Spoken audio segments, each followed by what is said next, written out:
Bismillahirrahmanirrahim. Assalamualaikum warahmatullahi wabarakatuh. Alhamdulillahi rabbil alamin. Wabihi nasta'inu ala umuri dunya wa din. Wassalatu wassalamu ala rasulillah wa ala alihi wa sahbihi ajma'in. Wa man tabi'ahum bi ihsanin ila yaumiddin. Allahumma alimna ma yanfa'una wa anfa'na bima 'allamtana wa zidna ilma ya rabbal alamin. Amma ba'du. Ayuhal talabah, santri-santri Ma'had Imam Syafi'i, a'azzani Allah wa iyyakum.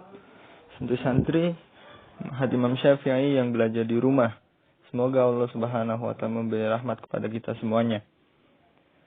Bersyukur kita kepada Allah Subhanahu wa ta'ala yang telah memberikan kita banyak nikmat dan karunia-Nya. Maka dari itu, kita menggunakan nikmat dan karunia tersebut untuk beribadah kepada Allah Subhanahu wa ta'ala. Dan diantaranya adalah kita menuntut ilmu Allah Subhanahu wa ta'ala. Ilmu yang kita pelajari adalah salah satu bentuk ibadah pada Allah Subhanahu wa ta'ala. Karena Rasulullah SAW bersabda, "Talabul ilmi fariidatun ala kulli muslim." Menuntut ilmu adalah kewajiban bagi setiap muslim. Ayuhal ikhwa azani Allah wa iyyakum. Insyaallah pada hari ini kita akan melanjutkan materi fikih pada pelajaran yang kedua. Pada pelajaran yang pertama lalu kita telah mempelajari apa itu fikih dan apa itu hukum syar'i dan apa itu dalil syar'i. Kemudian juga kita telah mempelajari ulama-ulama mazhab fikih. Kemudian di pertemuan sebelumnya juga kita telah mempelajari hadis pertama, yaitu innamal a'malu binniyat. Yang mana hadis tersebut adalah hadis yang menjelaskan tentang niat. Yaitu niat adalah salah satu syarat diterimanya sebuah amalan. Maka kita akan lanjutkan pelajaran kita pada hari ini dengan hadis yang kedua. Tapi ayuhal ikhwah, masih kita ingat bahwa kitab yang akan kita pelajari atau kitab yang sedang kita pelajari adalah kitab Umdatul Ahkam. Yang mana kitab tersebut berisi tentang hadis-hadis ahkam, hadis-hadis fikih, dan kita akan mempelajari hadisnya dan faedahnya. Ayuhal ikhwah azani Allah wa iyyakum. Bismillahirrahmanirrahim. An Abi Hurairah radhiyallahu anhu qala Rasulullah sallallahu alaihi wasallam la yaqbalullahu salata ahadikum idza ahdatsa hatta yatawaddaa. Ya, hadis yang kedua.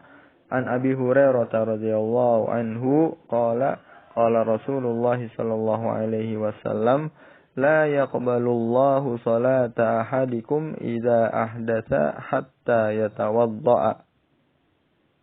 Ya, ini hadis yang kedua. Bagaimana terjemahannya? Dari Abu Hurairah dia berkata, Nabi SAW bersabda, Allah tidak menerima salat salah seorang di antara kalian jika berhadas hingga ia berwudu. Ya, di sini Rasulullah SAW bersabda, Allah tidak menerima salat salah satu di antara kalian jika berhadas hingga ia berwudu. La yaqbalu, tidak menerima Allah, la yaqbalullah, Allah tidak menerima salat ahadikum, salah satu di antara kalian,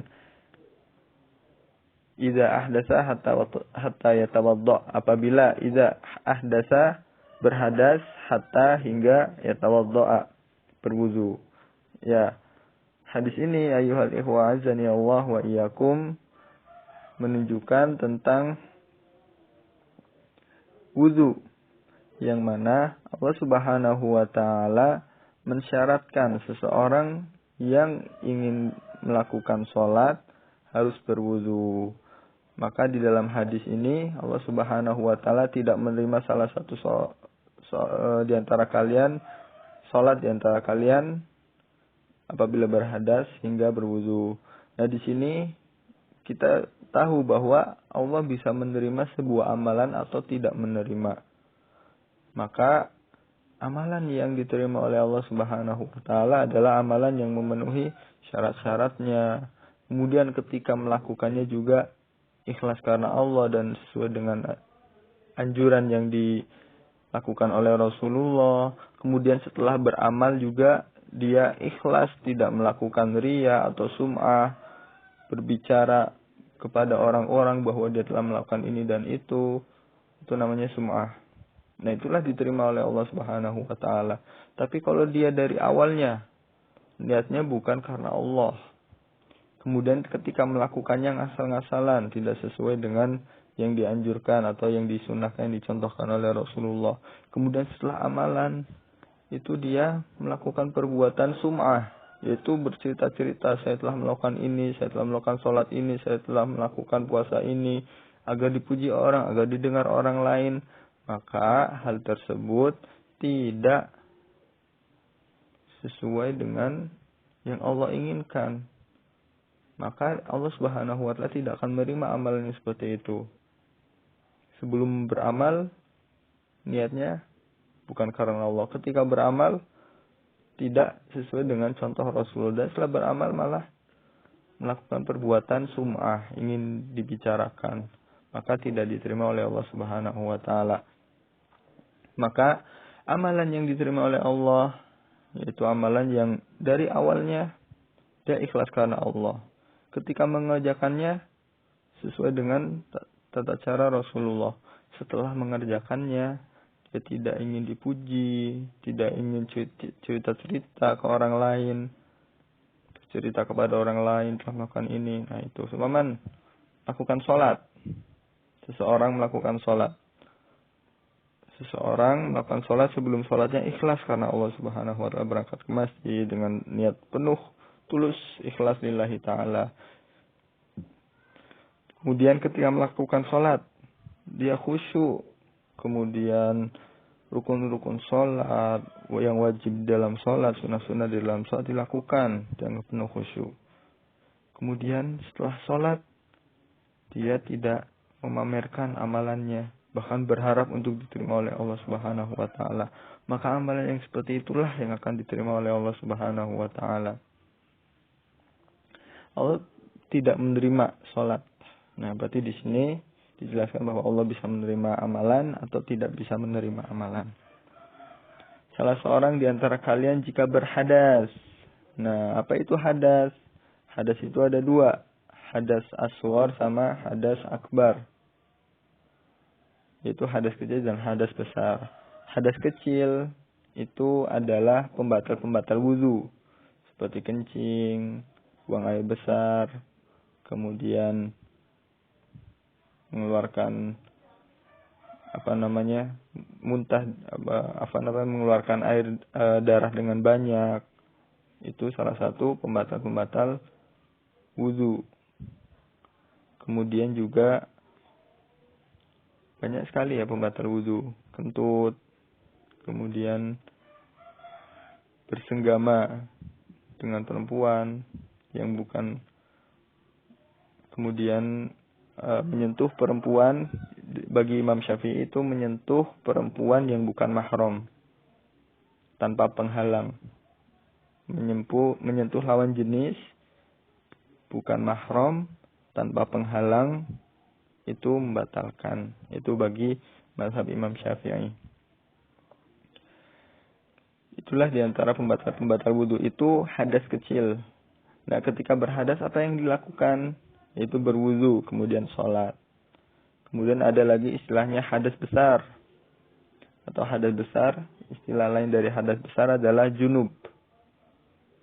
Mimpi basah, kemudian bersenggama antara suami dengan istri, melakukan hubungan suami istri, itu hadas besar. Lalu apa yang dilakukannya? Keluar air mani juga, itu hadas besar. Yang harus dilakukan adalah mandi besar. Mandi besar, yaitu tata caranya adalah pertama mencuci, membersihkan atau cebok atau membersihkan kemaluan jika ada kotorannya. Kemudian yang kedua berwudu, Kemudian mulai dengan mandi. Mandinya caranya adalah setelah berwudu. Jadi pertama itu membersihkan kemaluan. Yang kedua berwudu. Yang ketiga membasahkan kepala dengan air. Kemudian yang berikutnya adalah mandi, yaitu menyiram air dari sebelah kanan, kemudian menyiram air sebelah kiri 3 kali, kemudian menyiram seluruh air ke semua badan, yaitu tata cara mandi besar. Ya, mandi besar tata caranya adalah pertama membersihkan kemaluan jika ada kotoran, kemudian yang kedua berwudu seperti wudu untuk sholat, kemudian yang ketiga membasahkan kepala dengan air, bisa dengan menyela-nyelanya dengan jari atau langsung dibasuh hingga semua kulit-kulit kepala mengenai air. Kemudian mulai dengan mandi sebelah kanan dengan 3 ciduk air, kemudian sebelah kiri 3 ciduk air, kemudian seluruh badan 3 ciduk air, dan pastikan air mengenai semua anggota badan. Itulah cara mandi besar. Ini hadas besar. Jadi hadas ada 2, hadas kecil dan hadas besar. Hadas kecil dengan berwudu, hadas besar dengan mandi besar. Ya, hingga berwudu. Ya, hadas kecil di sini ya. Di sini berhadas di sini adalah hadas kecil, maka seorang harus berwudu sebelum sholat. Ayuhal ikhwa azani Allah wa iyyakum. Maka bisa kita ambil dari hadis tersebut, la yaqbalullahu sholata ahadikum idza hadatsa hatta yatawaddaa, yaitu yang pertama, wudu merupakan syarat sahnya sholat. Faedah pertama, wudu merupakan syarat sahnya sholat. Jadi syarat sahnya sholat diantaranya adalah toharoh. Toharoh adalah bersuci, suci dari najis dan suci dari hadas. Dan salah satunya adalah suci dari hadas, yaitu dengan berwudu. Kemudian salat seseorang dianggap batal apabila dia berhadas, baik hadasnya karena sengaja maupun tidak disengaja. Ya, seorang lagi melakukan salat, kemudian tiba-tiba keluar kentut dari belakang, maka dia tidak sengaja tiba-tiba keluar, maka ini langsung batal, langsung berhadas. Dia harus kembali wudu. Kan tidak sengaja. Ya memang tidak sengaja, tapi itulah ketentuan dari syariat. Dia berhadas dengan sengaja atau tidak sengaja, itu tetap membatalkan wudu. Kemudian faedah yang ketiga, barang siapa dengan sengaja sholat tanpa berwudu, sedangkan dia tidak memiliki uzur, maka dia berdosa. Nah, di sini seorang sholat nggak wudu, maka dia berdosa. Karena apa?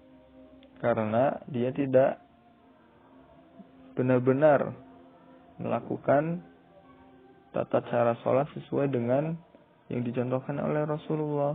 Yang dicontohkan oleh Rasulullah, yang diajarkan oleh Rasulullah adalah sebelum sholat itu berwudu. Tapi kalau dia tidak berwudu, maka sholatnya tidak sah, bahkan itu menjadi perbuatan dosa. Itu jika dalam kondisi normal. Tapi ada beberapa kondisi seperti tidak ada air atau sedang sakit parah sehingga dia tidak bisa menyentuh air, maka dia boleh bertayamum. Itu uzur. Bertayamum yaitu dengan mengepakkan kedua telapak tangan ke tempat tanah atau tempat yang berdebu, kemudian mengusap ke wajah, kemudian mengusap ke telapak tangan. Itulah cara bertayamum. Kemudian barang siapa yang batal wudunya di tengah-tengah sholatnya, maka tidak boleh baginya meneruskan sholatnya. Ya, jika di tengah-tengah sholat dia berwudu, dia batal, maka dia tidak boleh melanjutkan, harus balik ke tempat wudu. harus keluar dari shaf kalau dia sholat berjamaah. Kalau dia jadi imam pun sama, harus beranjak dari imam, kemudian memilih atau menarik salah satu makmum yang di belakangnya untuk menjadikan imam langsung. Jadi ketika seseorang batal, maka harus kembali untuk tidak melakukan sholat, yaitu membatalkan dan pindah untuk berwudu, kemudian melanjutkan sholat dan melakukan sholat dari awal lagi. Itulah faedah hadis. Maka ayuhal ikhwah, dari hadis yang pertama ini, yaitu hadis tentang wudu sebagai syarat diterimanya sholat. Ayuhal ikhwah azani Allah wa iyyakum. Kemudian kita masuk ke hadis yang ketiga. An Abdullah bin Amr bin As wa Abi Hurairah wa Aisyah radhiyallahu anhum qalu qala Rasulullah sallallahu alaihi wasallam wailul lil aqabi minan nar. Ya, dari Abdullah bin Amr bin As wa Abi Hurairah dan Abi Hurairah dan Aisyah, tiga sahabat radhiyallahu anhum qalu qala Rasulullah sallallahu alaihi wasallam wailul lil aqabi minan nar. Wailul lil aqabi minan nar. Celaka bagi tumit-tumit yang tidak terbasuh dengan air dengan ancaman api neraka. Itu kata Rasulullah. Wailul lil aqabi minan nar. Ini hadisnya pendek. Wailul lil aqabi minan nar. Artinya, celakalah bagi tumit-tumit yang tidak terbasuh air wudu dengan api neraka. Oh, Masya Allah. Hadis ancaman. Celaka, kata Rasulullah. Apa itu celaka? Tidak beruntung. Atau tidak mendapatkan sebuah kesenangan. Atau akan mendapatkan sebuah kesengsaraan. Nah, itu artinya celaka. Nanti di hari kiamat dia akan celaka. Bagi tumit-tumit. Apa itu tumit? Itu kaki. Kaki yang sebelah belakang itu tumit. Yang tidak terbasuh air wudu dengan api neraka. Akan diancam dengan api neraka. Jadi di sini dijelaskan maksudnya bagaimana seseorang berwudu. Kemudian tatkala berwudu, dia tidak boleh tergesa-gesa. Sehingga apa? Sehingga tumitnya itu tidak kena air. Nah, di sini bahaya ketika tumitnya tidak terkena dengan air. Di sini apa ancamannya? Yaitu nanti akan terkena api neraka. Na'udzubillahi min dzalik. Maka seseorang muslim ketika berwudu harus pelan-pelan. Satu. Kemudian jangan tergesa-gesa. Kemudian pastikan seluruh air itu mengenai anggota wudu. Apa saja anggota wudu? Yaitu pertama, tata cara wudu adalah dari berkumur-kumur, kemudian istinsyak, memasukkan air ke dalam hidung, kemudian dikeluarkan, kemudian membasuh muka 3 kali, membasuh kedua tangan hingga siku 3 kali, kanan 3 kali, kemudian kiri 3 kali, mengusap kepala dari depan hingga belakang, kemudian kedua telinga, kemudian mencuci kaki, membasuh kaki, dan pastikan seluruh air itu mengenai semua anggota wudu. Itulah cara berwudu. Jadi di sini dijelaskan bahwa ternyata ada ancaman bagi orang yang tidak menyempurnakan wudu atau dia tidak bisa tidak menyempurnakan wudu sehingga tidak terkena air salah satu anggota wudunya. Ini mendapatkan ancaman api neraka. Hadis diriwayatkan oleh Bukhari dan Muslim, kecuali hadis Aisyah hanya diriwayatkan oleh Imam Muslim. Ya, hadis tadi diriwayatkan oleh Imam Bukhari dan Muslim, tapi dari riwayat sahabat Abdullah bin Amr bin As, Abu Hurairah dan Aisyah. Semuanya diriwayatkan oleh Bukhari dan Muslim, tapi hanya Aisyah aja yang diriwayatkan oleh Imam Muslim. Baik, ayuhal ikhwah azani Allah wa iyyakum. Jelas ya hadis di sini itu menjelaskan bahwa wailul lil aqabi minan nar. Celaka bagi tumit-tumit yang tidak terkena air wudu dengan ancaman api neraka. Ayuhat talabah, kita ambil faedah dari hadis ini. Yang pertama adalah kewajiban mencuci kaki ketika berwudu apabila tidak dalam keadaan memakai sepatu atau kaos kaki. Nah, di sini wajib atau harus untuk masing-masing seseorang yang berwudu itu mencuci kakinya, karena salah satu anggota wudu adalah mencuci kaki.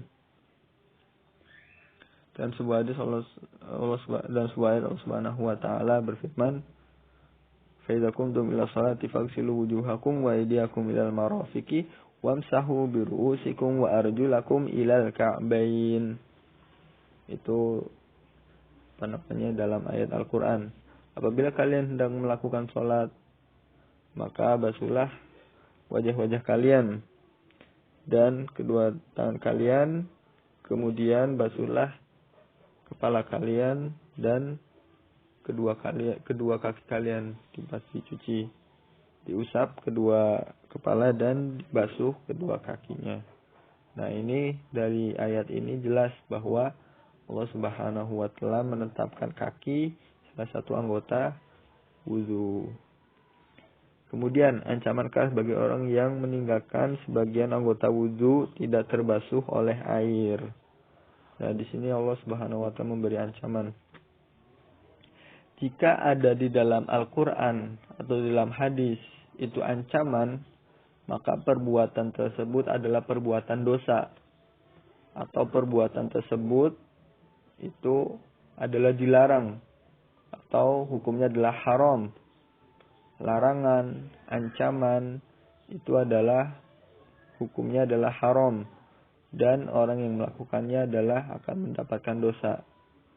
Orang yang meninggalkan membasuh tumit ketika berwudu atau membasuh anggota wudu yang lainnya atau meninggalkan anggota wudu lainnya untuk tidak dibasuh dengan air, maka akan mendapatkan ancaman. Ancaman di sini berarti dilarang. Tidak boleh kita melakukannya. Atau orang yang akan melakukannya akan mendapatkan dosa. Akan tercatat oleh malaikat Raqib dan Atid dengan dosa. Itulah faedah yang pertama. Kemudian faedah yang kedua adalah, faedah yang ketiga. Barang siapa meninggalkan anggota wudu tidak terbasuh oleh air, maka wudunya tidak sah. Nah, ini jelas. Berwudu kepalanya nggak diusap, maka dia tidak sah wudunya. Kenapa tidak sah? Karena dia tidak menyempurnakan wudu, tidak sempurna. Maka ketika wudunya tidak sah, sholatnya pun tidak sah. Karena tadi yang dijelaskan di hadis yang kedua ya, itu Allah tidak menerima sholat sampai apabila berhadas sampai wudu. Ternyata wudunya tidak sah, maka sholatnya pun tidak sah atau tidak diterima oleh Allah Subhanahu wa taala. Kemudian anjuran agar tidak tergesa-gesa ketika berwudu. Nah, tidak tergesa-gesa. Di sini jelas bahwa ketika seorang muslim ingin berwudu, maka tidak boleh tergesa-gesa. Apa arti tergesa-gesa? Yaitu tidak menyempurnakan anggota wudu sehingga ada bagian anggota wudu yang tidak terkena dengan air. Maka hal ini akan membuat wudunya tidak sah. Jika wudunya tidak sah, maka sholatnya pun tidak sah. Nah, di sini seorang mukmin harus ketika wudu itu menjaga untuk tidak tergesa-gesa agar semua anggota wudu itu terkena dengan air. Ayyuhal ikhwa azani Allah wa iyyakum, itulah faedah hadis yang ketiga, yaitu bagaimana kita memperhatikan cara atau anggota wudu, yaitu kita tidak boleh meninggalkan anggota wudu. Anggota badan wudu tidak boleh ditinggalkan dengan tidak dibasuh dengan air, itu tidak boleh. Tapi harus kita kena. Harus kita harus kita perhatikan sehingga anggota wudunya itu terkena oleh air. Ikhwati fiddin, azani Allah wa iyyakum. Itulah pelajaran kali ini. Maka setelah ini akan diberikan tugas. Apa itu tugasnya? Tugasnya adalah pertama mencatat semua yang ada di materi ini. Mencatat ini. Pertama mencatat tanggalnya, harinya. Kemudian mencatat hadis ini. Arabnya juga ditulis. Nggak apa-apa. Kemudian mencatat terjemahan hadis. Hadis yang kedua. Hadis yang kedua ditulis. Kemudian terjemahannya juga ditulis. Ini ditulis. Kemudian faedah hadisnya juga ditulis. Ini faedah hadis. Kemudian hadis ketiga juga ditulis. Ditulis sabdanya saja. Wailul lil aqabi minan nar. Ininya saja. Ini wailun lil aqabi minan nar. Ini hadis ininya saja ditulis. Kemudian